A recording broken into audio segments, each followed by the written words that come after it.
शरीर आहे आणि त्या शरीराच्या माध्यमातून आयुष्याच्या माध्यमातून जीवनाची पूर्णत्वाकडे वाटचाल करायची. आणि ही वाटचाल ज्यांच्या जीवनामध्ये पूर्णत्वाला गेलेली आपल्याला दिसते भासते. आणि निश्चितच या मातोश्रीच्या मुखातून जगद्गुरु तुकोबारांची अभंगावली निश्चितच बाहेर पडली असावी. विठ्ठला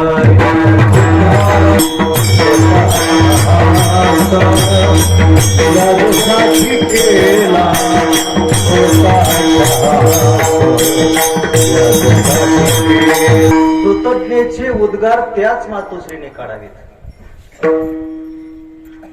आपल्याच्यानं नाही. याजसाठी केला होता अठ्ठास, ज्याच्यासाठी आम्ही अठ्ठास केला तो शेवट आमचा गोड झाला. आणि ही कृतज्ञता व्यक्त करणारे शब्द आहेत. सेवेलाही अभंग जो घेतलाय तो कृतज्ञता व्यक्त करणार आणि तो त्यांच्या जीवनाशी फिट बसतो. मानवी जीवन धावपळीसाठी नाही, धावपळ समाप्त करण्यासाठी.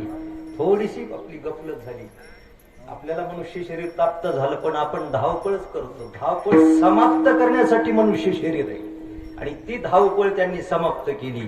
कोणती धावपळ? जन्म मृत्यूची धावपळ ती समाप्त केली. आणि आता म्हणायचे शब्द, पुढचे शब्द, खुंटलिया धावा तृष्णेची. आणि मग म्हणावं कवतुक झाले नाम मंगळाचे तेने गुणे. आणि आता दिवसचारी खेळी मिळी. हा अभंग किंवा सेवेला घेतलेला अभंग ज्यांच्या जीवनाशी अगदी फिट बसतो, अशी कृतज्ञता व्यक्त करायला लावणारा अभंग आपण त्यांच्या प्रित्यर्थ सेवेला घेतलेला आहे. विठ्ठला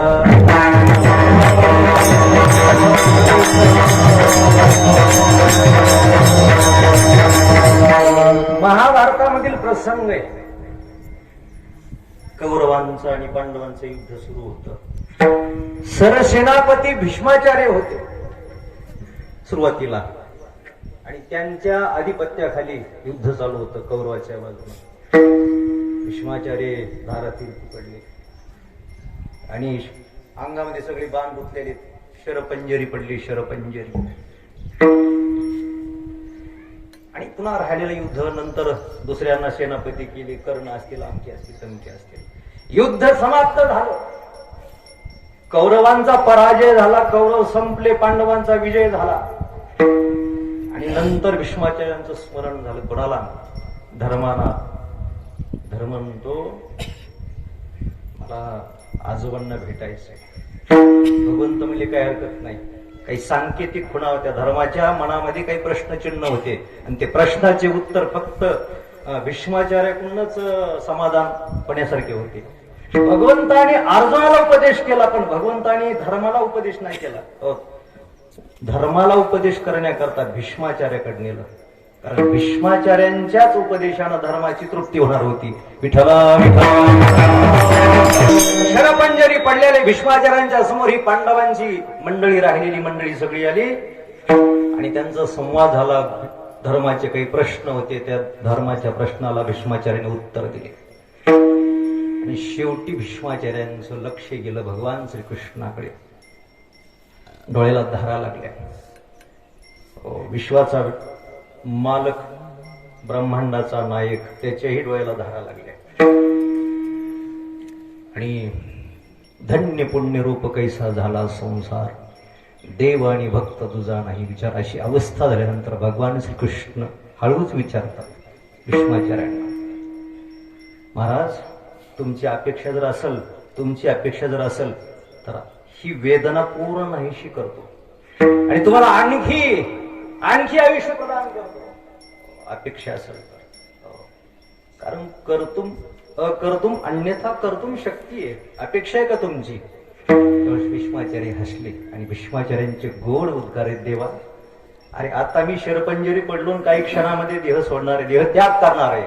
पण आत्ताची जी अवस्था आहे, मानवी जीवनातलं सर्वोच्च सुखाची जी प्राप्ती, ती ह्या क्षणाला आहे मला.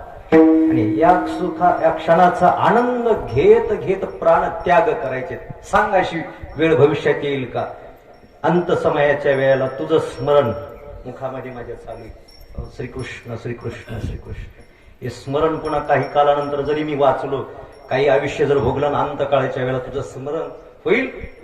दुसरी गोष्ट, माझ्या डोळ्यासमोर अंत समयाला आता मला प्राण सोडायचे, प्राण त्याग करायचा, देह सोडायचा आहे, यावेळेला तुझी उपस्थिती भगवान, भविष्यामध्ये जरी मी आणखी जगलो तर अंत समयाला तू उपस्थित राहशील का सांगता येत नाही. म्हणून आता इतका आनंद, इतका शेवट माझा गोड व्हायलाय, याच्यामध्ये विघ्न नको. मला आता देह त्याग करू दे, प्राणाचं उत्क्रमण करू दे. याच्यासारखा गोड शेवट जीवनात नाही की ज्या शेवटाला भगवंताचं स्मरण व्हावं, ज्या शेवटाला भगवंताच्या समोर प्राणज्योत मावळावी, आणि ज्या शेवटाच्या क्षणाला आपल्या कानावर, ह्या श्रोत्र इंद्रियावर भगवंताचे गुणानुवाद, कथा श्रवण करत करत देह त्याग करावा. याच्यासारखा शेवट कोणता गोड आहे. आणि या मातोश्रीच्या जीवनामध्ये असाच प्रकार झाला. विठ्ठला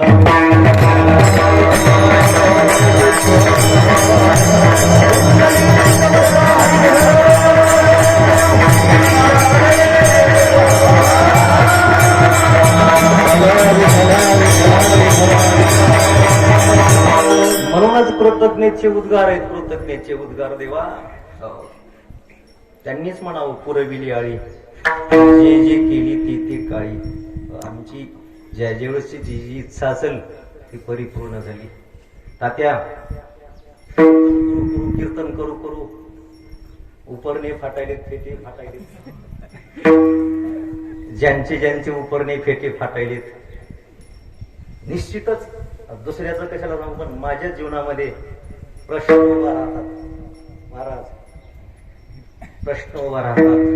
कशाचे प्रश्न उभा राहतात?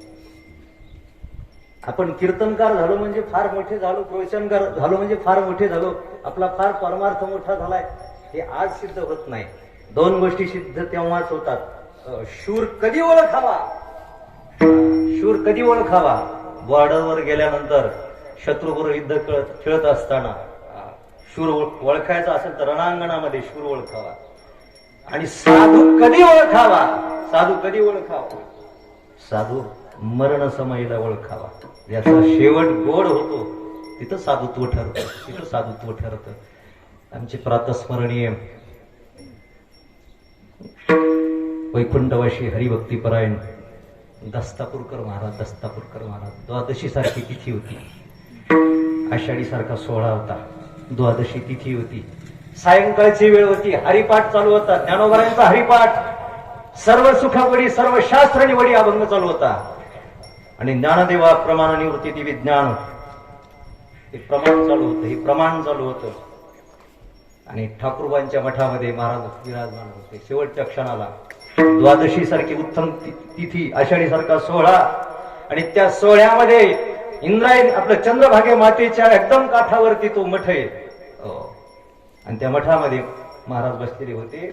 आणि त्या गजरामध्ये, नामस्मरणाच्या गजरामध्ये महाराजांनी देहत्याग केला. देहत्याग याच्यासारखा शेवट कोणता? याला म्हणायचं, साधू जर ओळखायचा असेल तर मरण समय साधू ओळखावा. विठ्ठला सुखा पार